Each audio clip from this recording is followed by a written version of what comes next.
presidente da Venezuela, Nicolás Maduro, prometeu divulgar as atas eleitorais que comprovariam sua reeleição e pediu a investigação de uma suposta tentativa de golpe no país. Maduro fez essa declaração em discurso no Tribunal Supremo de Justiça hoje. Pediu que o Supremo indicie os candidatos que teriam participado de um ataque ao sistema eleitoral e acrescentou que vai pedir a abertura de um processo que inclua seu interrogatório pelo Conselho Nacional Eleitoral.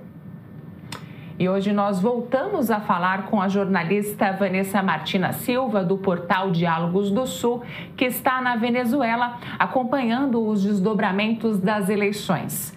Vanessa, nós nos falamos nesta semana, você presenciou aí um momento de violência nas ruas. Como estão agora as manifestações? Boa noite.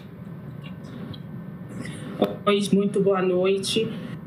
Olha, ontem nós tivemos uma mobilização do chavismo em apoio à eleição do presidente Maduro. Foi um ato em Miraflores, o Maduro discursou ali do, emblemático sacada, a emblemática sacada do Miraflores, uma multidão, e hoje também tivemos marchas chavistas em vários pontos de Caracas.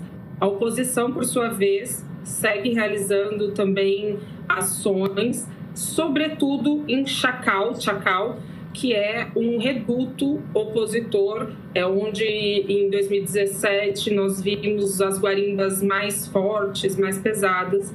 Então, a gente tem as duas mobilizações, mas o chavismo tem levado aí, nesses 2 dias, gente à rua em defesa do constitucional de Nicolás Maduro. O presidente Nicolás Maduro deve apresentar as atas nesta semana. Aventa-se aí um ataque, hacker às atas. O que você levantou sobre esse assunto?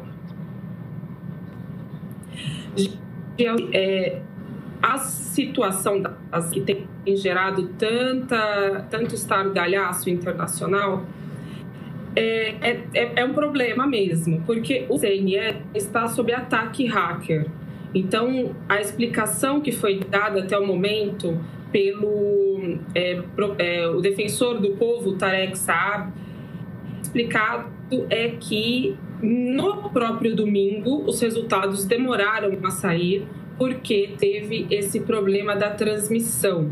Os dados estão salvos nas urnas, que é como no Brasil, fica dentro das urnas. Não tem acesso à internet, então a transmissão é por um sistema interno, uma rede interna do CNE, mas essa rede está sob ataque. Então, a previsão, tudo está dentro da normalidade por hora. Os prazos que foram acordados entre a oposição e o governo, nos acordos de Barbados, que permitiu a realização dessa eleição, de acordo com esses dados, até 8 de agosto de 2024, deixa eu ver aqui, a auditoria dos dados poderá ser realizada. Então, ainda estamos dentro do prazo que foi acordado. A divulgação completa, ou seja, os dados pormenorizados, eles devem ser entregues em até 1 mês após a realização das eleições. Por isso que é preciso ter muito cuidado com essa questão porque parte de um processo de desestabilização. Dentro do Brasil, por exemplo, para a gente ter aquele mapa consolidado, detalhado de cada colégio eleitoral, quantos votos de um de outro, esses dados também demoram um pouco para chegar, não é na hora. Vimos países, foi citado anteriormente na coluna, casos de alguns países. O governo do Peru, que é um governo ilegítimo, entrou no poder via um golpe de Estado, esse governo reconheceu, por exemplo, o Edmundo González como presidente da Venezuela, veja só. Mas no Peru, quando nós tivemos as eleições do presidente Pedro Castillo, ficamos agoniados por mais de uma semana para ter a contabilização dos votos. E não estou nem falando da totalização, era a contabilização e a confirmação de que ele finalmente havia sido eleito. Então, alguns países têm a tal da contagem rápida e depois a contagem pormenorizada, e ninguém nunca questiona. Na Venezuela, esses dados sempre foram divulgados, não será diferente. Mas é preciso compreender, é preciso entender que o país está vivendo o que o Maduro chamou, e eu acho que ele tem aí razão em dizer assim, um golpe de Estado e a tentativa de implantar um Guaidó 2.0. Porque todo esse processo vem sendo questionado e vem sendo questionado de uma forma desestabilizadora. A Corina Machado convocou as pessoas a ir às ruas e essas pessoas, elas não são pacíficas. Isso também a gente precisa ter a compreensão. Então, só rapidamente alguns dados. Até o momento, mais de 1.000 pessoas foram detidas por delinquência. Nós temos 48 funcionários do governo feridos, entre militares e policiais. Um morto em Aragua. Nós temos muitos vídeos circulando na internet com falsos positivos, ou seja, pessoas que eles dizem que foram assassinadas pela polícia e é mentira. Depois essas pessoas aparecem em outros vídeos falando e agindo com normalidade. A sede do CNE em Falcón foi vandalizada, tentaram entrar e destruir as instalações, jogaram bombas molotov, inclusive, nesse centro em Falcón. Nós tivemos também a tentativa de assassinato de um policial aqui em Caracas. Em Anzoátegui, a sede do PSUV, que é o partido de Nicolás Maduro, foi incendiada e um hospital também foi incendiado. Além disso, nós temos na Venezuela um beato, que é José Gregório Hernández. Inclusive, uma estátua dele foi vandalizada pelas pessoas, por esses vândalos, né? E esse beato, a perspectiva na Venezuela é que ele se torne santo muito em breve. Então, é uma figura muito amada no país e teve ali sua estátua vandalizada. Assim também como estátuas do ex-presidente Chávez em diversos pontos também foram vandalizadas. A gente pode dizer que tem ingerência aí da CIA, dos Estados Unidos, em todo esse processo que você descreveu? Podemos.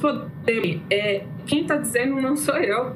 O Wikileaks, é aquele site, né, que é famoso por divulgar dados secretos, por divulgar informações confidenciais, geralmente relacionadas aos Estados Unidos e a seus planos de desestabilização de outros países.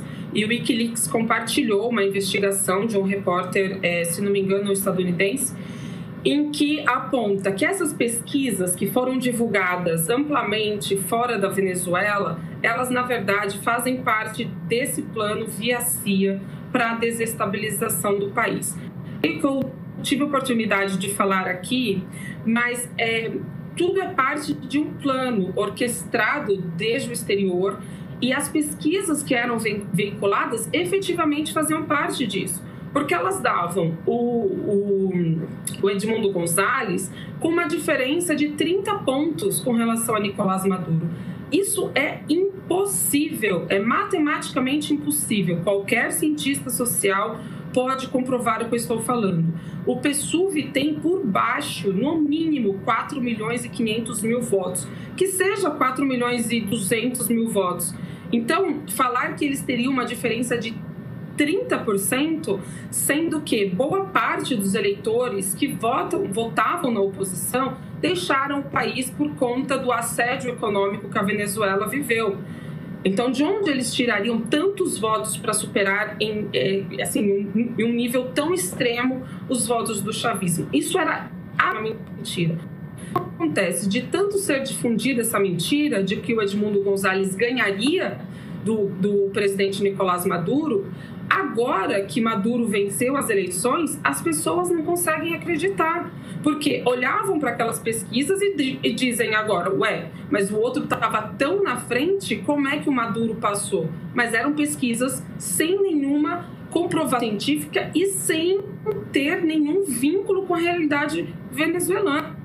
Eu alertava já desde sempre que são muito perigosas as pesquisas aqui, porque elas não são como no Brasil, não são confiáveis e são compradas. A oposição compra pesquisas, o governo tem também as suas pesquisas, então o que efetivamente manda, o resultado que vale é o resultado das urnas. as pessoas podem ficar tranquilas, podem ter a garantia de que, se o chavismo tivesse perdido, eles teriam acatado o resultado. Aqui se trata de uma revolução socialista do século XXI.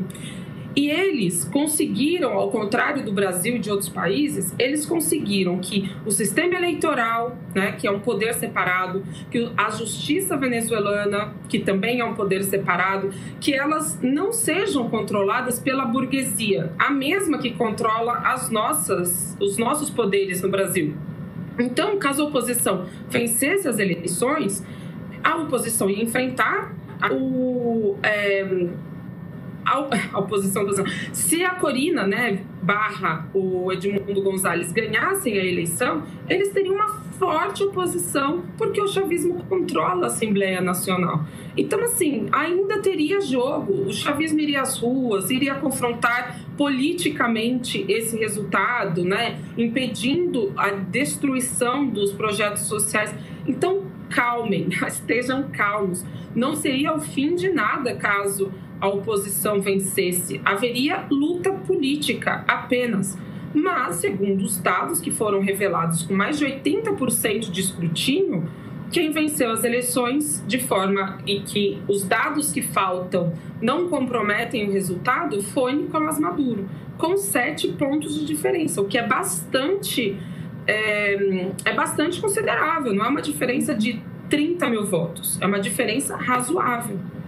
Vanessa, a gente precisa fechar por causa do tempo, mas eu quero só antes destacar que o que a Vanessa está fazendo é jornalismo independente, precisa de apoio, então quero deixar aqui o site dialogosdosul.operamundi.ol.com.br. Vanessa, muito obrigada, esteja aí convidada para voltar com a gente outras vezes. Obrigada, agradeço o espaço, um abraço a todo mundo, tchau, tchau.